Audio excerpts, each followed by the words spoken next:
জাতীয় নাগরিক পার্টি একটি নিবন্ধিত দল হিসেবে এখন থেকে কাজ করছে। আমরা এই নিবন্ধন সার্টিফিকেট সেটা আমরা আজকে গ্রহণ করেছি নির্বাচন কমিশন কর্তৃক। আপনারা জানেন এবং প্রিয় দেশবাসী সকলেই জানেন যে আমাদের এই নিবন্ধন প্রক্রিয়ার শুরু থেকেই আমাদের জাতীয় নাগরিক পার্টির কেন্দ্রীয় এবং তৃণমূলের নেতাকর্মীরা তারা অক্লান্ত পরিশ্রম করেছেন। অত্যন্ত কম সময়ে তারা এই সকল শর্ত, নির্বাচন কমিশনের সকল শর্ত আমরা পূরণ করেছি।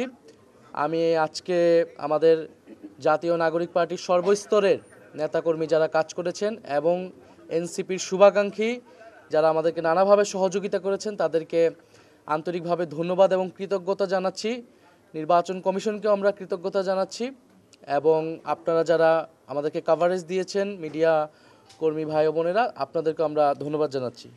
আমরা এই নিবন্ধন সার্টিফিকেট পেয়েছি। একই সাথে আপনারা জানেন যে আমাদের প্রতীক বরাদ্দ হয়েছে।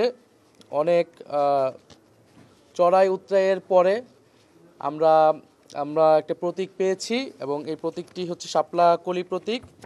আমরা এই শাপলা কলি প্রতীকে এবার এনসিপি নির্বাচনে অংশগ্রহণ করবে ইনশাল্লাহ। জনগণের আশা আকাঙ্ক্ষার প্রতীক হিসেবে, গ্রাম বাংলার মানুষের প্রতীক হিসেবে শাপলা কলি এবার নির্বাচনে থাকবে এবং ইনশাল্লাহ আমরা জনগণের সেই আকাঙ্ক্ষা অনুযায়ী কাজ করে যেতে পারবো।